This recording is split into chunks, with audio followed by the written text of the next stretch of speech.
Hello, wrestling fans. How you know what happened on Friday Night SmackDown for July the 5th, 2024? The show opened up with the Money in the Bank competitors, the man and the Win'em, talk about who's going to win the briefcase. Andrade Cien Almas, instead of really talking, decided to get the brawl going by cheap shot McIntyre, laid him out. Then they started fighting everybody. Ended up with Jey Uso and LA Knight teaming up on McIntyre and everybody else to stand tall. The Win'em brawl later on the night during the Bayley Piper Niven match. This was awesome. Io Sky waited for Naomi to drive Chelsea Green in the barricade, right? And then Io Sky ran, clotheslined her down. Ali Valkyrie came off the barricade and just run and tackle Io Sky down big time. Tiffany Stratton got in the mix. Top rope, Tiffany saw it, knocked down everyone. She's the one who stood tall for the Win'em. I did like what Camilo Hayes said during the segment with the man. He said, look, I ain't got to worry about free people. He said, McIntyre, I ain't got to worry about you. Because CM Punk's going to screw you out of it. Chad Gable, you're worried about the Wyatt members coming after you. You're not to worry about. He said, LA Knight, he said, you got issues with Logan Paul. He said, I won't surprise me Logan Paul will screw you out of this match. He says, the way I see it, I just got to worry about Andrade Cien Almas and main event Jey Uso grabbing hold of that briefcase before I do. Camilo Hayes is smart. Because he's basically right. Three of those competitors have storylines outside this Money in the Bank ladder match where people could screw them over it. So technically he's right. He's got to worry about the other two people in the match. Jay and Andrade. The opening match was the Profits with D-Fab and took on Pretty Deadly. Great tag match. Open up the show. Wow. Dawkins just destroyed Prince. Enziguri kick in the corner. Spinning style. Spinning corkscrews. Forearm in the corner. Ground and pound attacked his ass. Montez Ford had some fun. Flapjack kip as he ran in. Repeated shots across the back on Prince. Belly to belly suplexed him. Pretty Deadly started fighting back. Prince delivered a running big boot. Leveling Dawkins. Ground and pound attacked him. They double teamed Montez Ford with a double team superplex off the ropes. But when they did that, Dawkins came out the opposite corner with a top rope swanton bomb on the Kip. That was awesome. Montez Ford started hip tossing everybody. And alongside Dawkins, they double team hip tossed Kip way up in the air. They caught him coming down. It was awesome. Montez Ford won the match when he dove over the ropes to the outside, knocking down the Street Profits after Dawkins had clotheslined both members to the outside. Rolled in Kip, who was the legal man. Top rope frog splashing for the 1-2-3. So I'm happy the Street Profits picked up a win. They needed this. Bayley was attacked backstage by Piper Niven and Chelsea Green. So Bayley requested this match to have against Piper Niven. Non-title. Bell rang. Bayley's just a load of punch furies, folks, on Piper Niven. Just backing her in the corner. Just unloading punches on her. And then she ran off the ropes and Niven caught her with a boss man style side slam. Like the big boss man used to do. Then one swanton drop on Bayley. Started cleaning house. Tossed her halfway across the ring. Bayley fought back. Went for the Bayley to belly, but she couldn't pick Piper Niven up all the way. Chelsea Green started getting involved. Naomi's at ringside, took down her. Then the 6 Win'em Money Bank ladder match started brawling. As that was going on, Bayley pulled Piper Niven off the top rope as she was going for the Vader Bomb. Rose playing DDT, spiked around on top of her head for the 1-2-3. Suddenly, after the match, Queen Nia Jax attacked Bayley because she's going to be facing whoever the SmackDown Women's Champion is at SummerSlam next month. Messed up on the running leg drop. Then she went for the bonsai drop. Mia Yim appeared with Kendo Stick. And just unloaded Kendo Stick shots across the back of Nia Jax, knocking her off the top rope. And then next week, it's going to be Nia Jax, Queen Nia versus Mia Yim one-on-one next week.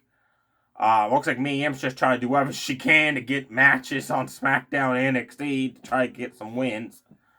Jade Gajo, Bianca Belair teamed up to take on Indy Hartwell, Candice LeRae. This match came about when last week Indy Hartwell cost Jade Gajo the triple threat Money in the Bank qualifier, so that's why this tag match is happening. Wow.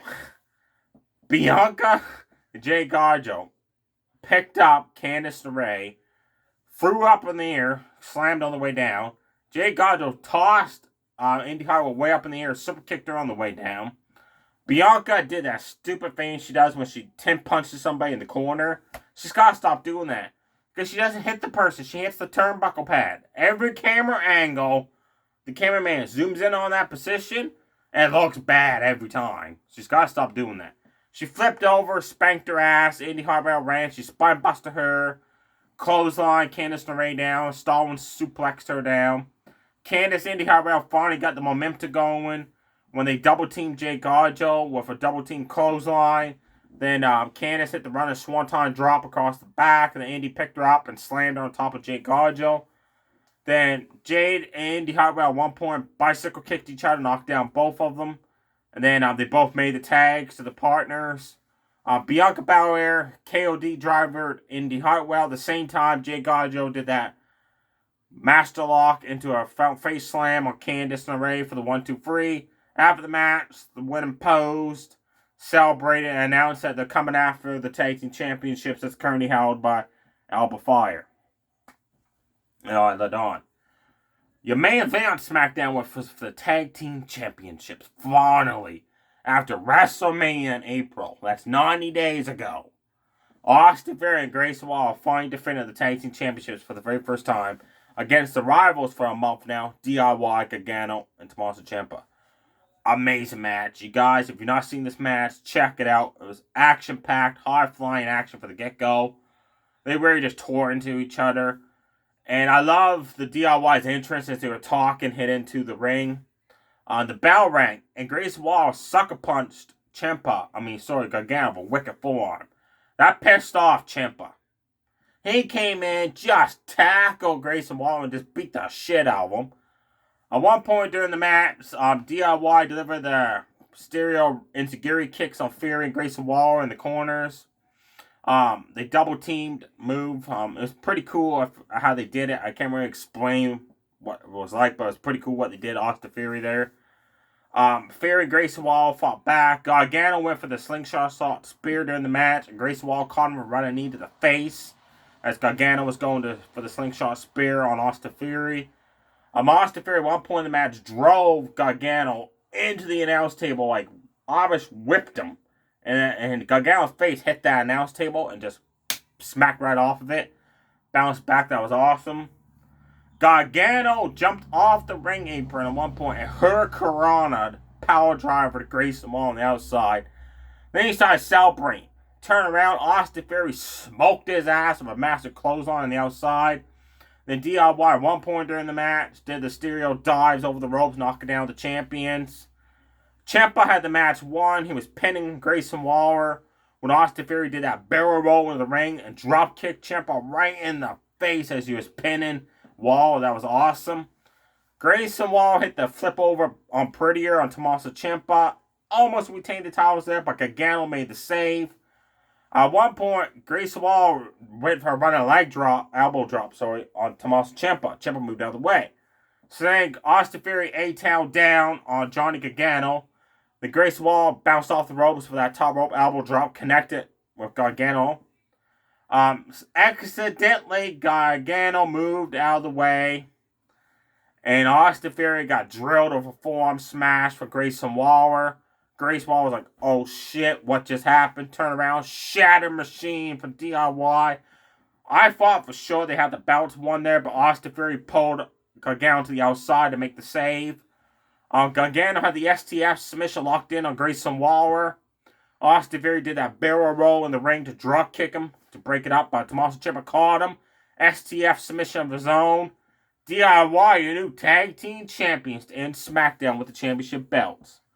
Now I noticed Grayson Waller tapped first, not Austin Theory.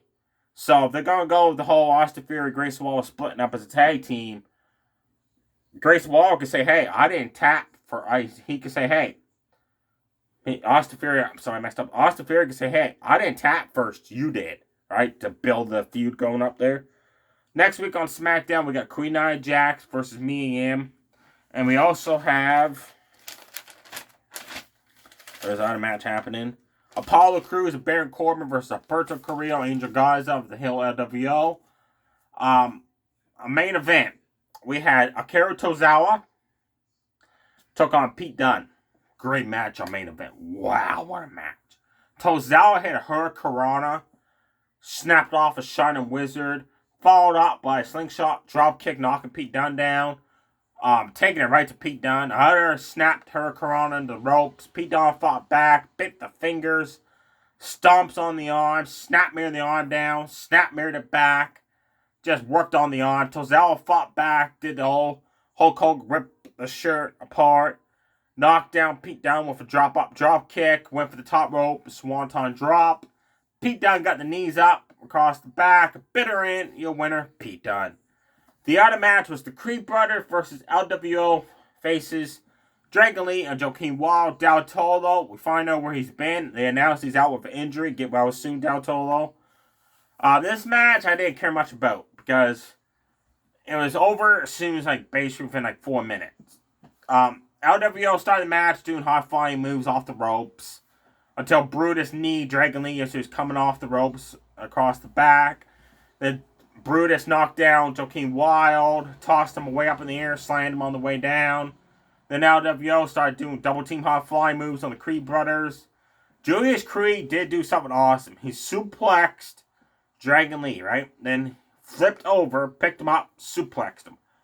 Flipped over, picked him up, suplexed him. He kept doing that all the way from one corner to the next. That was awesome. Then he went up on the top rope. Dragon Lee went up on the top rope, knocked Enziguri kick. Julius Creed got kind of stunned on the ropes. Dragon Lee double stomped him.